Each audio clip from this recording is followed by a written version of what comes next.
Hello and assalamu alaikum everyone. Welcome back to I Am Solution. So I'm back with another video. So as in my previous video, I have taught used chapter 7 of this International Secondary Science second edition of Oxford, and it was for the grade 8. So in my previous video, I have taught you guys 7.1 till 7.7. I have explained each and everything in a very detailed way. You guys can check it out.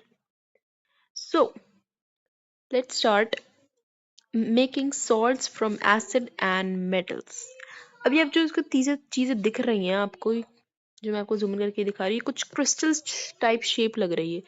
ये क्या क्या है? Magnesium chloride crystal है, निकल nitrate crystal है, copper sulphate crystal है।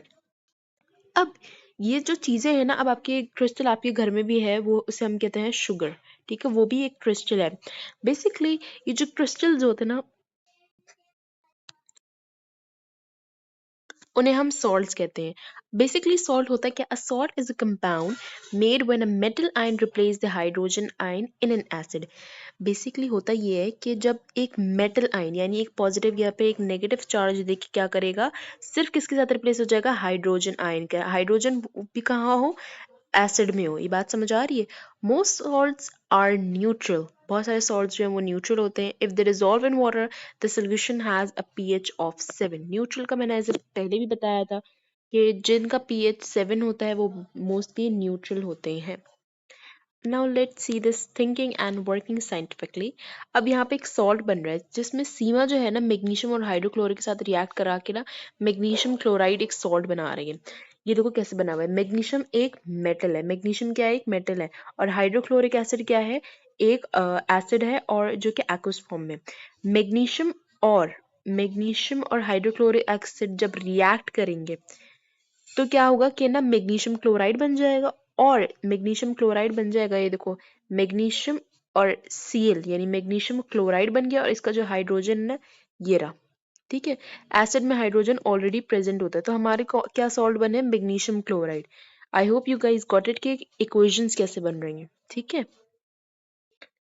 Now let's see. सीमा ने जो है ना क्या कह रहा है, कुछ risk assessment like she road कि किस चीज़ का हैजर्ड है, रिस्क है, और किस चीज़ के इंजरी के चांसेस रिड्यूस किया जा सकते हैं। हैजर्ड्स होते हैं जो मुश्किलात, प्रॉब्लम्स। ओके, बेसिकली अगर मैग्नीशियम है ना, वो रिस्क है कि वो फ्लेमेबल है।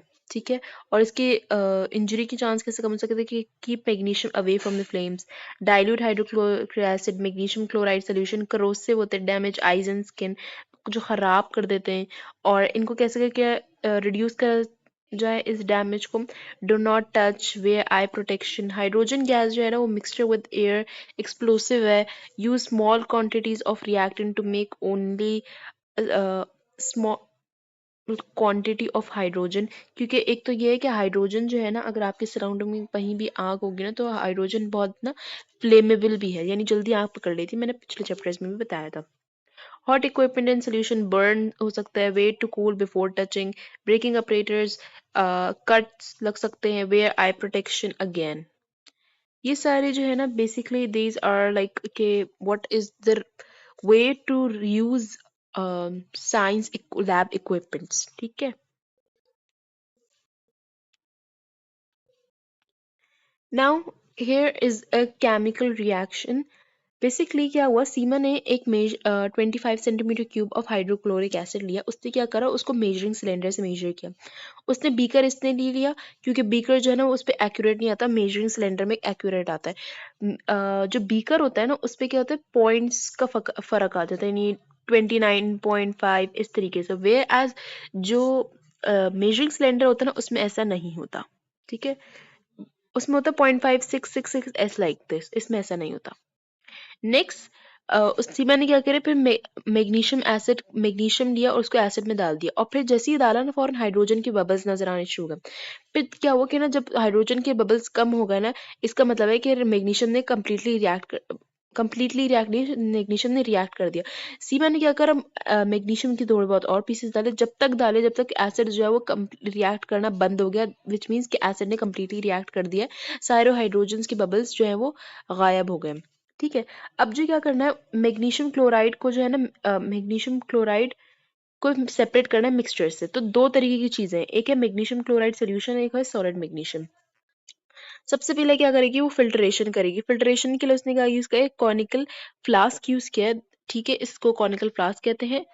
और जो है ना फिल्टर फनल लिए, ठीक है, एक यहाँ पे मैं आपको एक पिक्चर भी दिखा दूं, हियर इट इज, ठीक है, ये एक फिल्ट्रेशन का प्रोसेस हो रहा है, ठीक है, फिल्टर फनल है, ठीक है, इसमें ये जो है ना फिल्टर फनल है, फिल्ट्रेट है, और यहाँ पे मिक्सचर है, जो मिक्सचर है ना उसमें यहाँ पे वो पोर करने लग गई है, ठीक है, ये रहा, ठीक है, फिल्टर पेपर है, उस पे जो है ना अपना सारा जो है ना ये बीकर है, इस पे से सारा गिरना शुरू हो गया है, ठीक है, जैसे इसे गिर रहा है ना, जो सॉलिड पार्ट है ना, जो सॉलिड पार्ट है ना वो इधर जमा हो रहा है, ठीक है, और जो लिक्विड पार्ट है ना, जो मैग्नीशियम क्लोराइड जो एक्वस सोल्यूशन में है ना वो यहाँ जमा हो रहा है, ठीक है, मैग्नीशियम यहाँ जमा हो रहा है, ठीक है, और यहाँ पे ये जमा हो रहा है मैग्नीशियम क्लोराइड सोल्यूशन, ठीक है। उसके बाद क्या होगा, इवेपोरेशन करेगी सीमा, क्या करेगी, मैग्नीशियम क्लोराइड को ना एक इवेपोरेटिंग डिश में डालेगी। शी चूजेज एन इवेपोरेटिंग बेसन बिकॉज ऑफ इट्स शेप, उसकी शेप की वजह से, क्योंकि इसका सरफेस बहुत बड़ा है।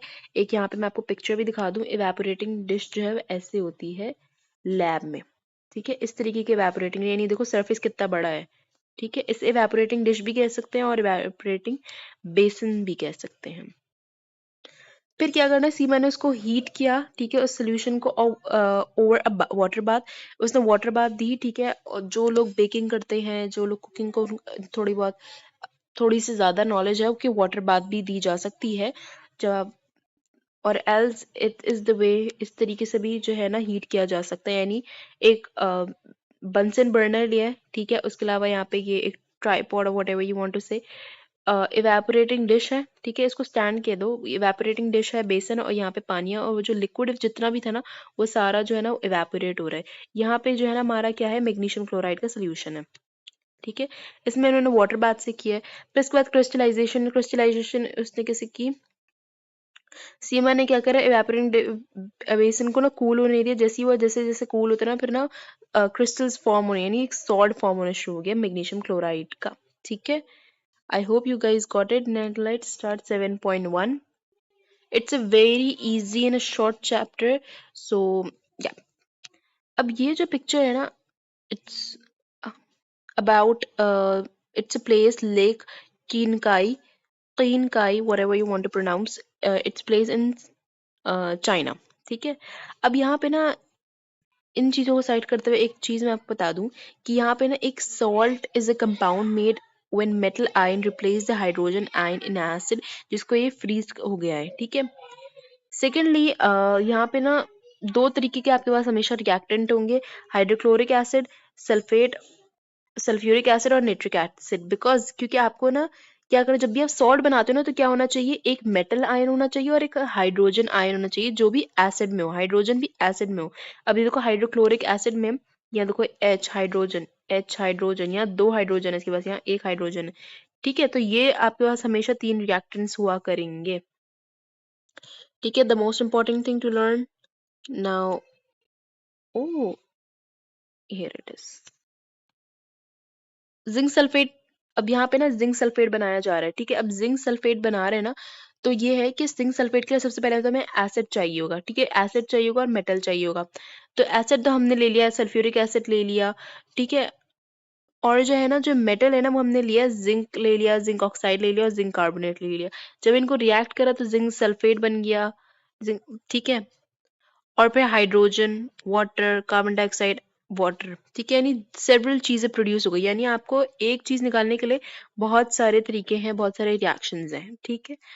I hope you guys got it. मैं बहुत शॉर्ट में ये एक्सप्लेन करती हूँ, और जो है ना इजीली याद भी हो जाता है, समझ भी आ जाती है, and I hope you guys got it, and don't forget to hit the like button and subscribe to my YouTube channel and share it with your friends. I will meet you in my next video with another chapter and maybe another book, or maybe I will explain something from, maybe I will explain another chapter from this book. Till then, bye bye, Allah Hafiz.